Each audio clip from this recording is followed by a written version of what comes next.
ज्ञानतिमिरान्धस्य ज्ञानाञ्जनशलाकयः चक्षुरुन्मीलितं येन तस्मै श्रीगुरुवे नमः। हरे कृष्णा। आज गीता श्रृंखला के 52वें सत्र में आप सभी भक्तों का हार्दिक स्वागत है। आज हम श्रीमद् भगवद गीता के दूसरे अध्याय के श्लोक क्रमांक 23 का अध्ययन करेंगे। श्लोक इस प्रकार है। नैनं सिन्दन्ति सहस्राणि नैनं दहति पावकः न स एव न क्लेदन्त्यापौ न शोषयति मारुतः। अर्थात ये आत्मा न तो कभी किसी शस्त्र द्वारा खंड खंड किया जा सकता है, न अग्नि द्वारा जलाया जा सकता है, न जल द्वारा भिगोया जा या वायु द्वारा सुखाया जा सकता है। यहाँ पर भगवान श्री कृष्ण अर्जुन को आत्मा का एक और गुण बताते हुए, अभी तक हम आत्मा के गुणों के बारे में पढ़ रहे हैं। भगवान श्री कृष्ण जो कि अनावश्यक एक शब्द भी नहीं बोलते हैं, अगर वो अर्जुन के किसी और नाम से भी संबोधित करते हैं तो उसके पीछे बहुत ही गहन रहस्य छुपा होता है।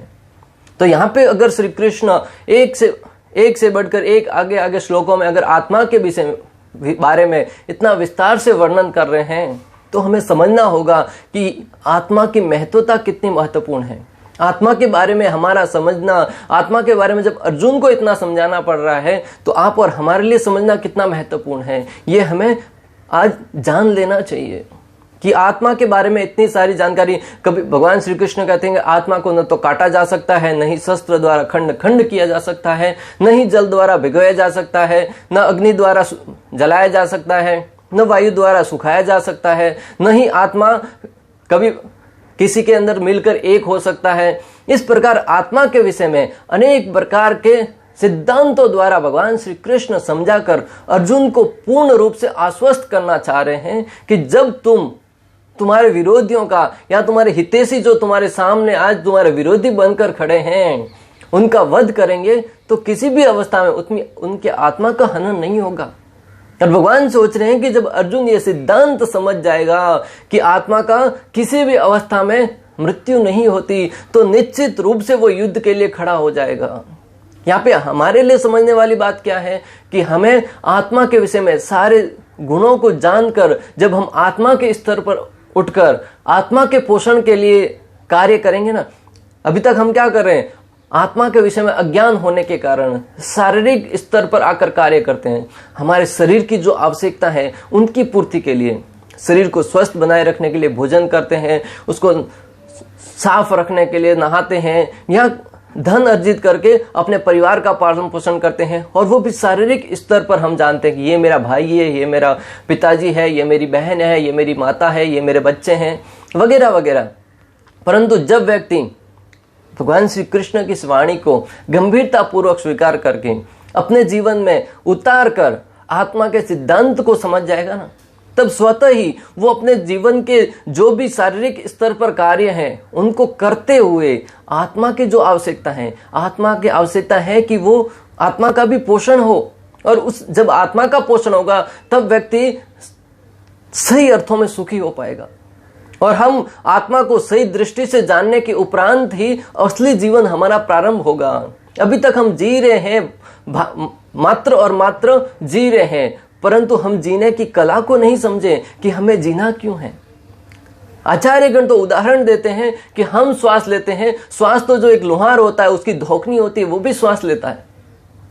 उसको जब हम हवा भरते हैं तो उसके अंदर एक बार हवा भरते हैं, एक बार निकालते हैं, एक बार भरते हैं, एक बार निकालते हैं। जब तक हम आध्यात्मिक ज्ञान को नहीं समझेंगे, आत्मा के विषय में नहीं जानेंगे, तब तक हमारे फेफड़ों द्वारा जो हवा ली जा रही है ना, उसको मात्र और मात्र एक लोहार की धोखनी से उसकी तुलना की गई है।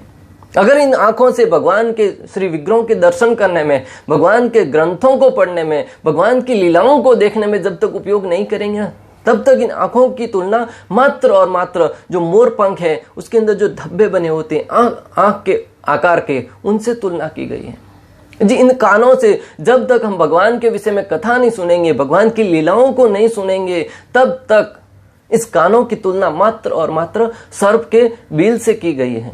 इस प्रकार शरीर के एक एक अंग की तुलना अलग अलग निर्जीव वस्तुओं से की है, सजीव वस्तुओं से की है, जिनका उपयोग मात्र और मात्र शरीर को जिंदा रखने में तक ही सीमित है।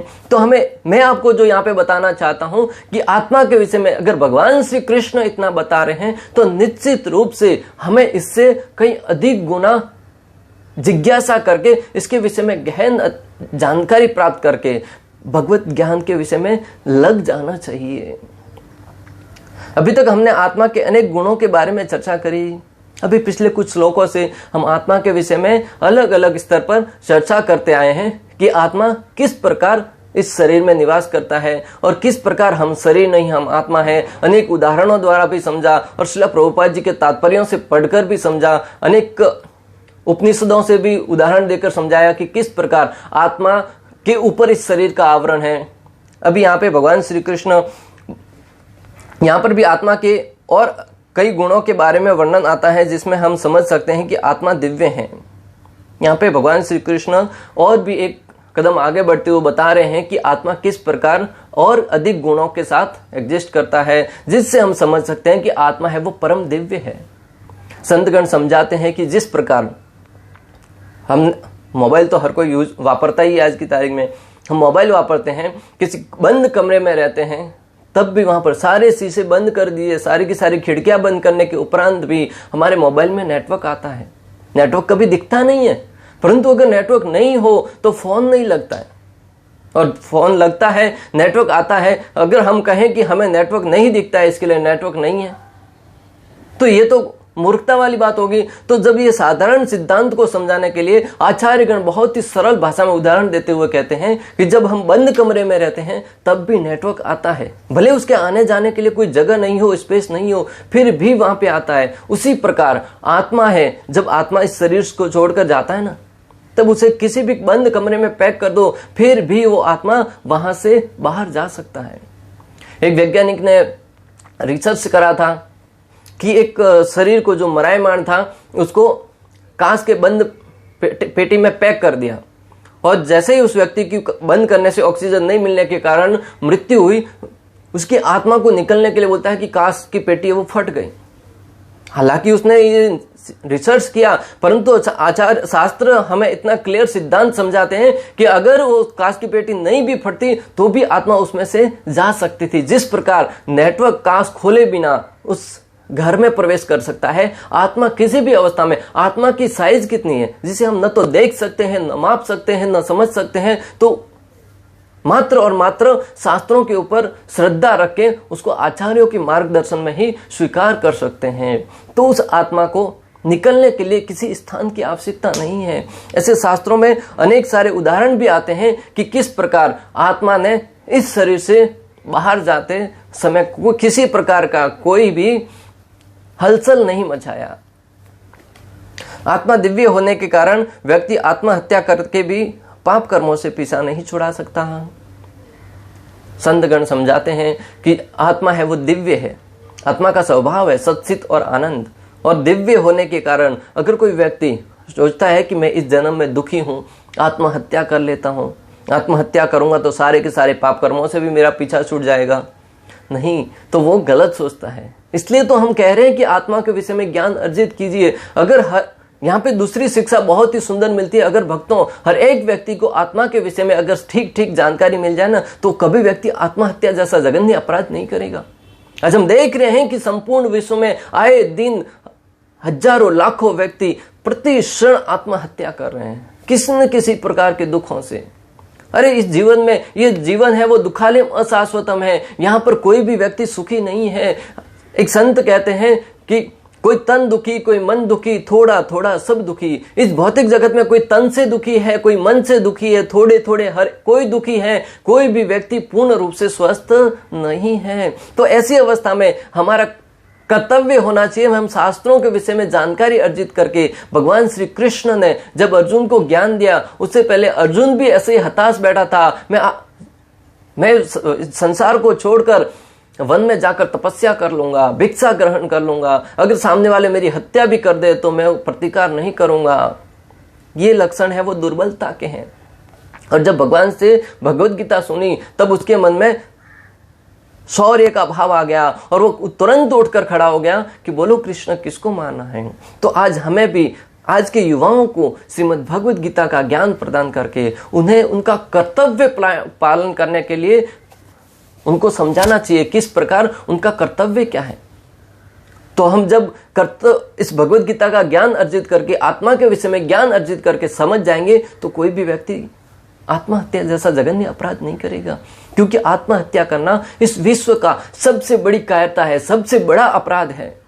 आप जानते हैं कि जब व्यक्ति आत्महत्या करता है तब वो सोचता है कि मैं इन सारे के सारे अपराधों से मुक्त हो जाऊंगा और मैं आराम से रह पाऊंगा, परंतु ऐसा नहीं होता है, क्योंकि इस शरीर की एक निश्चित अवधि निश्चित की गई है कि आप कितना वर्ष तक यहाँ पे जिंदा रहेंगे। और उससे पहले अगर भगवान के द्वारा प्रदान की गई इस सृष्टि को, नियम को तोड़कर आप स्वेच्छा से, अपने इच्छा से जब इस नियम को तोड़ते हैं, तब आपके जो शरीर है ना, वो शरीर तो मर जाएगा, परंतु आत्मा यहीं पे भ्रमण करती रहेगी, यहीं भटकती रहेगी। और वो आत्मा के पास शरीर नहीं होने के कारण उसे भोग करने की इच्छा होगी कि मैं ये वस्तु खानी है, आपके जो स्वादिष्ट वस्तुएं हैं उसे खाने की इच्छा होगी, किसी इंद्रिय तृप्ति के लिए अलग अलग कार्य करने की इच्छा होगी। उस अवस्था में आपके पास शरीर नहीं होने के कारण आप बहुत दुखी हो जाते हैं और ढूंढते हैं कि कोई ऐसा शरीर हो जिसके अंदर मैं प्रवेश करके उन वस्तुओं का भोग कर सकूं। और जब वो किसी निर्बल व्यक्ति को देखते हैं, उसके अंदर आत्मा प्रवेश करके उसके माध्यम से हम देखते हैं कि कोई व्यक्ति इतना आलसी होता है, कुछ खा भी नहीं पाता है, उसके खाने की कैपेसिटी बहुत कम है, फिर भी जब आत्मा प्रवेश करती है ना, बहुत सारा अन्न खा लेता है, बहुत प्रकार की शक्तियां आ जाती है उसके अंदर। यानी कि वो दूसरी आत्मा ने उसके अंदर प्रवेश किया, उसके शरीर पर नियंत्रण करके वो उसको सलायमान कर रहा है। जब हम दूसरे के अंदर शरीर में प्रवेश करके खाने का प्रयास करते हैं, तब हमारे अंदर अनेक प्रकार के दुख आते हैं, कष्ट आते हैं। व्यक्ति सोचता है कि ये हमारी वजह से किसी और को भी कष्ट होता है, इससे हमें शिक्षा लेनी चाहिए कि आत्महत्या जैसा जघन्य अपराध न करें। इसी भौतिक शरीर में रहते हुए जो भी समस्या आ रही है उसे भगवद गीता के माध्यम से, आचार्यों के माध्यम से सुलझा कर जीवन में आगे बढ़ने का प्रयास करें और इस भौतिक जगत के जन्म मृत्यु के चक्कर से मुक्ति प्राप्त करके परम धाम भगवान श्री हरि के धाम वैकुंठ लोक में जाने का प्रयास करना चाहिए, जहां पर पिछले श्लोक में हमने पढ़ा कि किसी प्रकार का कुंठ यानी किसी प्रकार का कोई कष्ट नहीं है, परम आनंद ही आनंद है। न तो वहां पर सूर्य की किरणों की आवश्यकता होती है उजाले के लिए, न ही किसी प्रकार की किसी औषधियों की आवश्यकता होती है।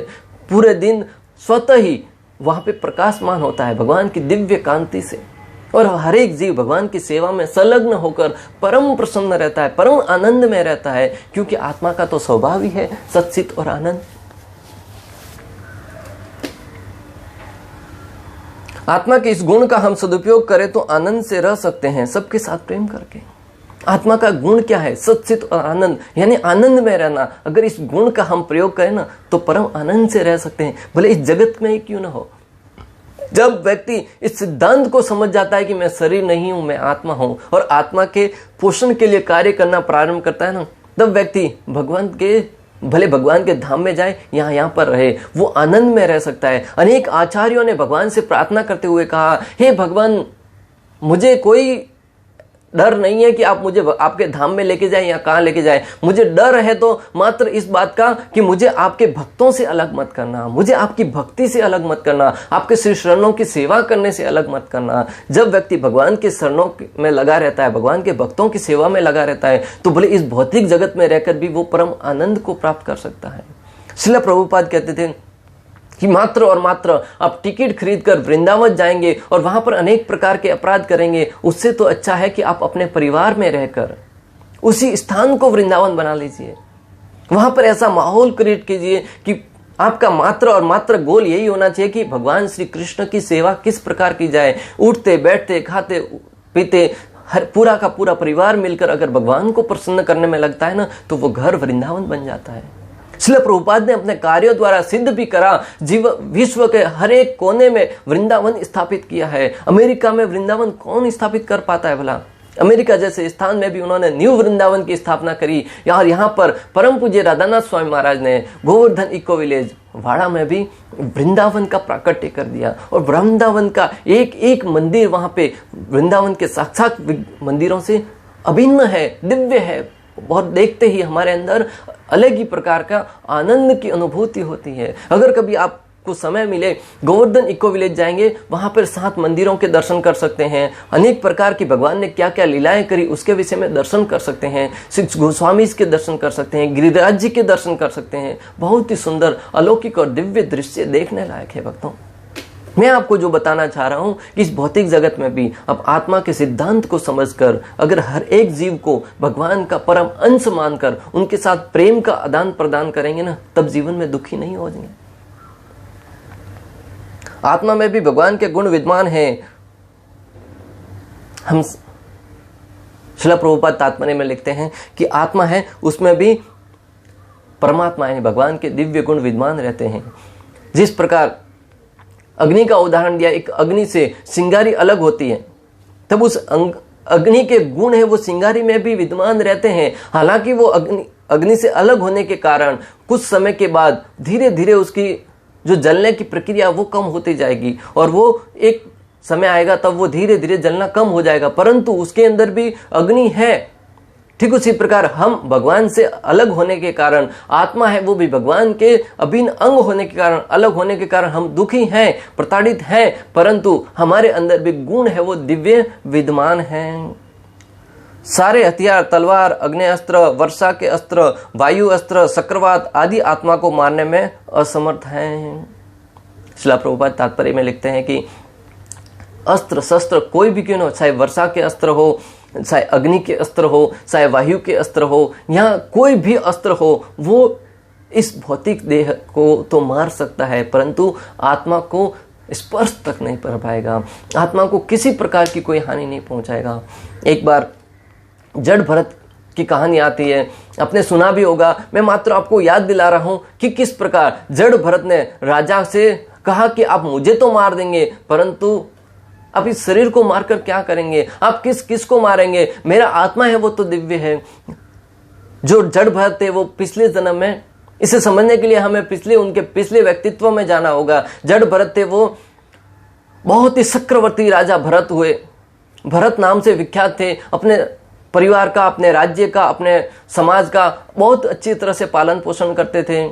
समय आने के उपरांत जब उनके समय पूरा हो गया, तब वो अपना सारा का सारा राजपाट था वो अपने पुत्र को सौंपकर वन की तरफ तपस्या करने के लिए चले गए। भगवान के महान भक्त होने के कारण समय पर उनको वैराग्य भी आ गया। वहां पर रहकर अपनी कुटिया में रहकर तपस्या करते थे, साधना करते थे। एक दिन की घटना भक्तों, वहां पर एक हिरणी वहां पे जलाशय में पानी पीने के लिए आई। जैसे ही जल पी रही थी, वो गर्भवती थी। एकाएक बाघ के गरजने की आवाज सुनाई पड़ी। वो जैसे बाघ के गरजने की आवाज सुनाई पड़ी, वो तुरंत उस जलाशय को पार करके दूसरी दिशा में जाना चाह रही थी। जैसे ही उसने छलांग लगाई, गर्भवती थी, उसके गर्भ से बच्चा बाहर आ गया और उसकी मृत्यु हो गई। बच्चा जीवित था। जड़ भरत ने देखा कि बच्चा है वो जीवित है। राजा भरत ने देखा कि बच्चा जीवित है। राजा भरत ने उस बच्चे को तुरंत उठा लिया, अपने कुटिया में लेके आए और उसका पालन पोषण करते गए। धीरे धीरे उनकी साधना है वो कम होती गई और बच्चे के प्रति आसक्तियां बढ़ती गई। बच्चे का पालन पोषण करने में इतने संलग्न हो गए कि बच्चे के प्रति विशेष प्रेम उत्पन्न हो गया उनको। और जैसे ही उनकी मृत्यु होने वाली थी, उनको चिंता सताई जा रही थी कि मेरी मृत्यु के उपरांत बच्चे का क्या होगा। और जब बच्चे का बारे में चिंतन कर रहे थे तो वर्णन आता है शास्त्रों में, अंत गति सुमति, अंत मति सो गति। जिसकी मति जैसी होती है मृत्यु के समय, उसकी गति वैसी ही होती है। तो राजा भरत ने अगला जन्म में वो हिरण के रूप में प्राप्त किया, हिरण के रूप में प्राप्त किया। परंतु उनको भक्ति करने के कारण उनकी सुकृतियां इतनी बनी हुई थी कि उनको सब कुछ याद था कि किस प्रकार उनको ये जन्म हिरण का मिला है। उनको जन्म भी आचार्यगण समझाते हैं कि अगर आप इस जन्म में उचित भक्ति कर लेंगे, और भक्ति इतनी कर लेते हैं कि हालांकि आप भगवान के धाम में जाने के योग्य नहीं बने, परंतु अगर आपकी भक्ति इस लेवल तक आ गई है तो आपका अगला जन्म है वो किसी महापुरुष के घर में मिलता है, किसी धनवान परिवार में मिलता है, किसी भक्त परिवार में मिलता है, जिससे आपकी भक्ति है वो वहां से आगे की आप कंटिन्यू कर सकें। भक्ति एक ऐसा धन है जो मृत्यु के उपरांत भी आपके साथ चलेगा और उस धन का उपयोग आप अगले जन्म में वहीं से कर पाएंगे। इस भौतिक जगत का धन आप कितना ही क्यों न कमा ले, लेकिन मृत्यु के साथ ही आपका धन है वो आपसे विलग कर दिया जाएगा। परंतु भक्ति रूपी धन है वो आपसे विलग नहीं हो सकता। एक बार भी अगर आपने भगवान श्री कृष्ण का नाम लिया है ना, वो आपके अगले जन्म में आपके साथ कैरी फॉरवर्ड होगा। तो हिरण के रूप में जन्म मिला, उनको सारी वार्ताएं ध्यान थी, वो संतों के कुटिया में बैठकर भगवान की कथाओं को सुनने लगे। इस प्रकार निरंतर उनका प्रतिदिन वही कर्म चलता गया। जैसे ही उनकी मृत्यु हुई, अगला जन्म दिव्य शरीर के रूप में मनुष्य का मिला। यहाँ पे बहुत ही सुंदर सिद्धांत स्थापित हो रहा है भक्तों कि भगवत धाम जाने के लिए मनुष्य का जन्म बहुत ही महत्वपूर्ण है। मनुष्य जन्म में ही हम जिज्ञासा कर सकते कि मैं कौन हूँ, कहाँ से आया हूँ, मृत्यु के उपरांत कहाँ जाना है, इस जन्म में दुख क्यों भोग रहा हूँ और इससे छुटकारा पाने का उचित तरीका क्या है।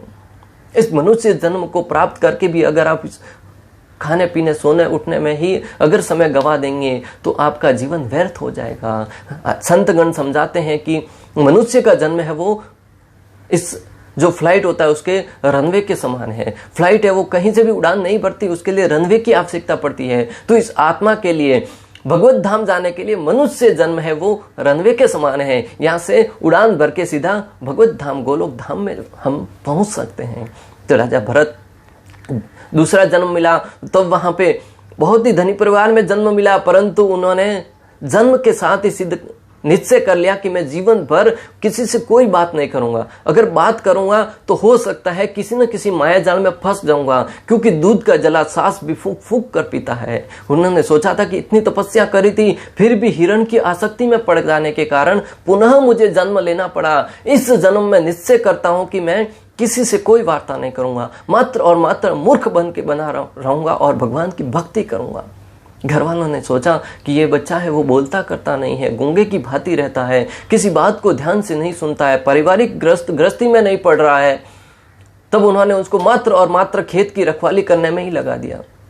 खेत की रखवाली करते, अपने जो कुछ प्राप्त होता उसको खाते रहते, अजगर वृत्ति के अनुसार जीवन निर्वाह करते रहते। समय आया, बहुत ही हष्ट पुष्ट थे, बहुत ही बलवान थे, वो जड़ भरत थे। वो एक बार राजा की पालकी उस रास्ते से गुजर रही थी, तब राजा के 4 सिपाही थे, वो एक एक कंधा देकर राजा को पालकी के ऊपर अपने कंधों पर उठाकर लेके जा रहे थे। तब देखा कि राजा जड़ भरत थे, वो वहां पे बैठे थे। राजा ने आदेश दिया कि इस हट्टे कट्टे व्यक्ति को भी अपने साथ ले लो, ये भी कंधा देने में तुम्हारी सहायता करेगा। जड़ भरत को भी साथ में ले लिया। जड़ भरत ने आगे कंधा दिया। जड़ भरत इतने हर एक जीव के प्रति दयालु थे। हमने पिछले श्लोक में बताया कि आवश्यकता नहीं होने पर एक चींटी की भी हत्या करना वर्जित है, निंदनीय है। उसी प्रकार वो एक एक चींटी को बचाते हुए वहां से एक एक पग है वो आगे रख रहे थे। और उस अवस्था में राजा की पालकी वो हिलने लगी, क्योंकि वो पग जब आगे रखते तब राजा, दूसरे सैनिक थे, दूसरे उनके सिपाही थे, वो ठीक से बैलेंस नहीं करने के कारण राजा दुखी हो रहे थे। तब राजा ने बार बार डांटते हुए कहा कि ऐसा क्यों हो रहा है। तब सारे सैनिकों ने शिकायत करते हुए जड़ भरत की तरफ इशारा किया कि जड़ भरत की वजह से ऐसा हो रहा है। राजा ने बहुत बार जड़ भरत को समझाया, परंतु जड़ भरत तो आत्मा के स्तर पर जी रहे थे, उन्होंने एक न सुनी। अंत में राजा परेशान होकर पालकी से नीचे उतरे, जड़ भरत को डांटते हुए कहने लगे, मैं तुरंत तुम्हें सजा दूंगा, तुम्हारी मृत्यु हो जाएगी, तुम्हें मार डालूंगा, तुम्हें ज्ञात नहीं कि मैं राजा हूं। जड़ भरत इतने समय तक कुछ नहीं बोले थे, परंतु उन्हें राजा के ऊपर दया करके, करुणा करके राजा से बहुत ही विनम्र स्वभाव में कहा, हे राजन, तुम आखिर किसको मारोगे।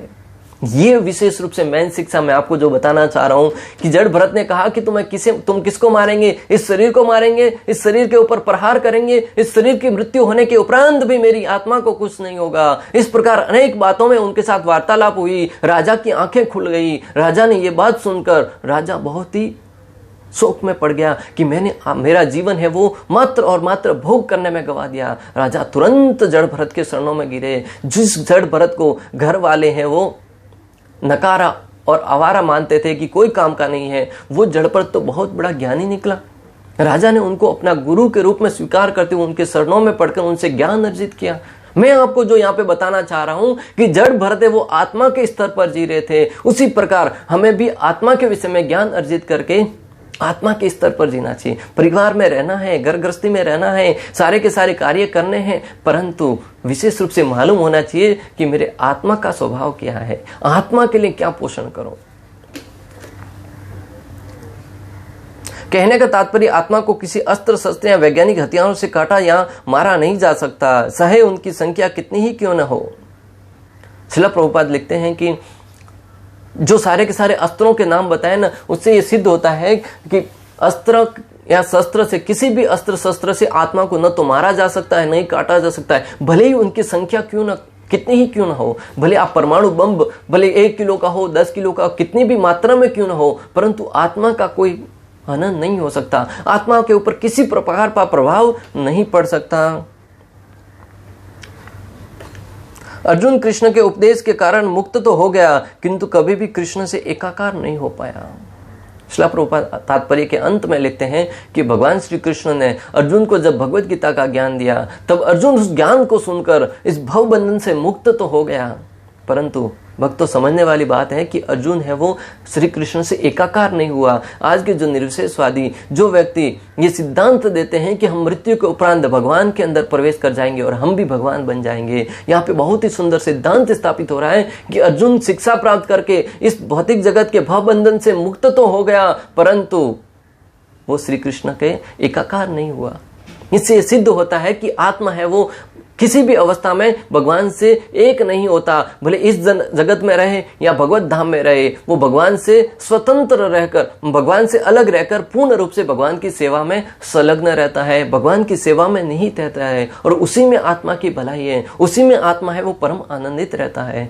इस प्रकार श्लोक क्रमांक 23 में हमने आत्मा के एक और गुण के बारे में समझा और आत्मा की विशिष्टता के बारे में कि आत्मा की जानकारी रखने का क्या महत्व है, उसके बारे में जानकारी अर्जित करके, ज्ञान अर्जित करके हम निश्चित रूप से आगे आने वाले श्लोकों में हमें समझने में सहायता प्रदान करेगा। इस प्रकार श्लोक क्रमांक 23 का भक्ति वेदांत तात्पर्य पूर्ण हुआ। अंत तक हमारे साथ बने रहने के लिए आप सभी का हृदयपूर्वक, प्रेम पूर्वक बहुत बहुत धन्यवाद। श्रील प्रभुपाद की जय। श्री श्री राधा गोपीनाथ भगवान की जय। श्रीमद् भगवद गीता की जय। हरे कृष्णा कृष्ण कृष्ण हरे हरे, हरे राम राम राम हरे हरे।